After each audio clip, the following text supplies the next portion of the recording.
Assalamualaikum warahmatullahi wabarakatuh.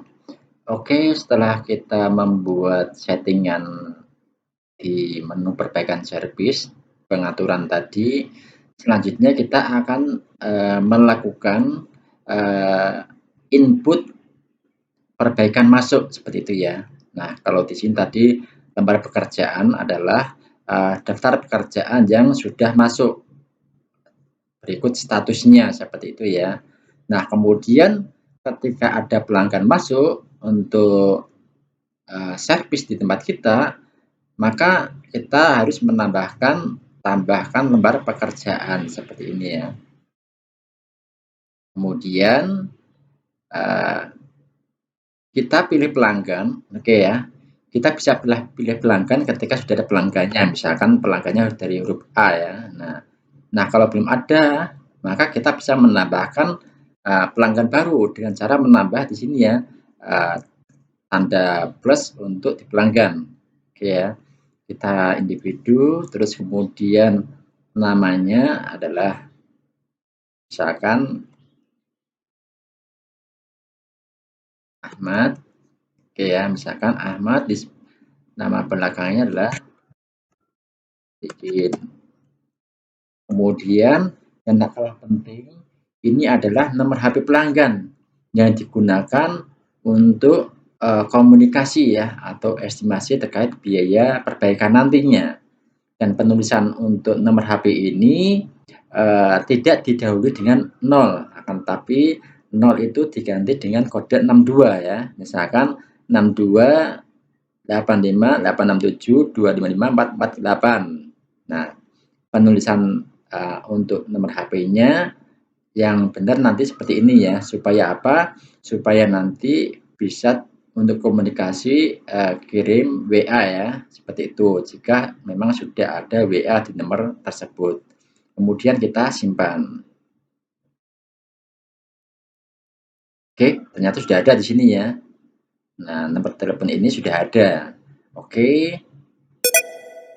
Nah, sudah ada di dalam ini. Kemudian jenis layanan bahwa masuk alamat pelanggan misalkan Adismoro sekian, mereknya adalah misalkan mereknya apa tadi, misalkan adalah Lenovo. Oke ya, disesuaikan produknya ya. Nah, perangkatnya adalah perangkat laptop, misalkan kalau produknya itu laptop. Model perangkatnya adalah Yoga 260, seperti itu ya. Maka nanti akan sudah muncul checklistnya seperti ini ya. Touchscreen, tinggal pilih atau speakernya. Speakernya tidak ada suaranya, keyboardnya tidak fungsi seperti ini. Oke, kemudian ini kalau model perangkat ini ya, tapi kalau sharingnya ini pilihannya mungkin seperti ini ya, install ulang. Atau kalian tadi kita sudah membuat konfigurasi 260 ini, yang perlu dicek adalah kalau perangkat ini touchscreen oke, fungsi speaker oke, keyboard oke. Nah, ini adalah daftar periksa pra perbaikan. Nomor seri ini wajib diisi ya. Nomor seri ini sesuai dengan identitas di produk yang kita perbaiki waktu masuk ya. Misalkan nomor serinya sekian. Nah, kemudian di sini ada nomor IMEI 1, IMEI 2 ketika ini digunakan untuk perbaikan HP. Ya, kalau untuk laptop berarti tidak ada nomor IMEI 1 maupun IMEI 2. Terus kemudian ini kunci sandi atau pola ya. Ini digunakan untuk handphone misalkan seperti itu ya. Atau kalau mungkin laptop bisa misalkan passwordnya ya. Atau mungkin kalau di HP nanti bisa kunci pola, misalkan kunci polanya adalah ini ya, set misalkan seperti ini. Simpan kunci polanya. Konfigurasi produknya misalkan adalah keyboard, enter. Jadi kita bisa menambahkan konfigurasinya misalkan enter, apalagi enter. Jadi bisa ini.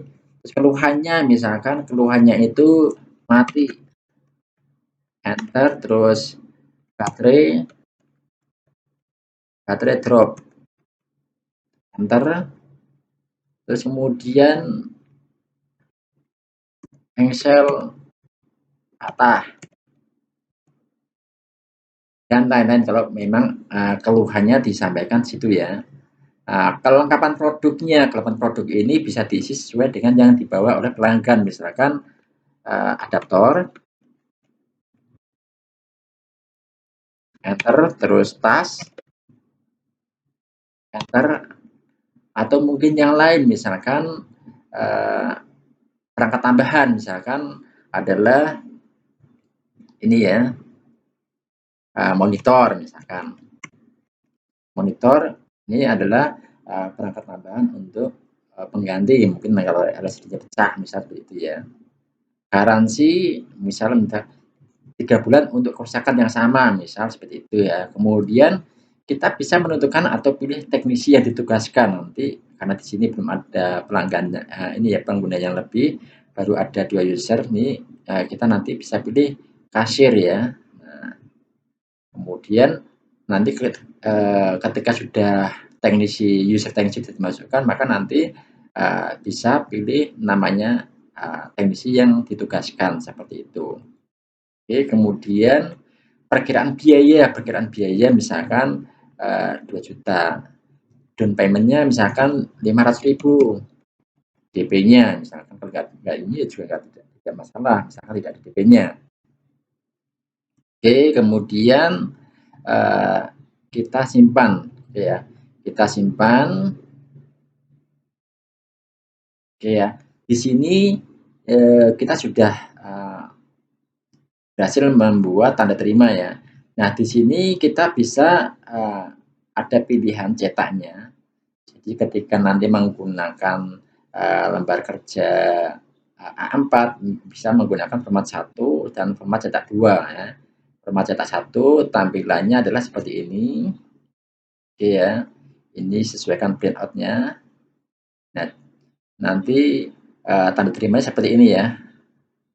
Kemudian dengan format cetak 2 nanti tampilannya akan kelihatan seperti ini ya, dan servis dan tampilan seperti ini, ada yang dipotong sekian ya, dipotong untuk lembar pengambilan misalkan seperti itu ya. Nah, kemudian di sini juga ada namanya print label ya.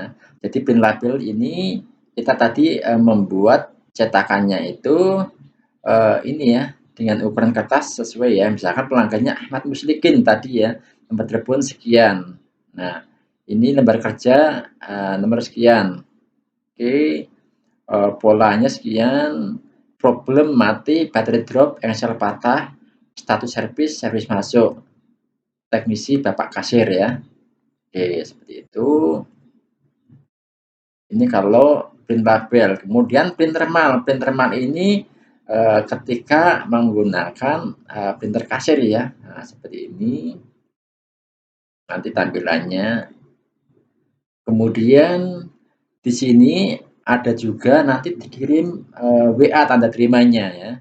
Kita bisa kirim WA, kita klik saja kirim WA. Nah, seperti ini. Oke ya. Ini hello Ahmad Muslikin, berikut detail tanda terima transaksi di Wildan Service. Tanggal 6 bulan 2 jam 11.53 misalnya seperti itu ya. Kemudian device laptop, device model Yoga 260, merek Lenovo, nomor seri sekian, estimasi 2 juta. Tanda terima ini bisa dapat digunakan untuk pengambilan servis di Wildan Service. Oke, kita kirim seperti ini ya. Jadi tanda terimanya nanti bisa dikirim menggunakan WA seperti itu. Oke, terus kemudian kita lihat di dashboard-nya. Oke ya. Nah, di sini tadi kita membuat namanya servis masuk ya, status servis. Di sini sudah ada servis masuk 1 ya, yang kita buat input tadi ya. Jadi dashboard-nya ini nanti akan bertambah. Di sini ada angka-angkanya ya. Jadi lembar kerja yang masih dalam status pekerjaan di sini ya. Cancel, ini cancel, terus ada selesai belum diambil, seperti itu. Demikian untuk proses penerimaan servis. Assalamualaikum warahmatullahi wabarakatuh.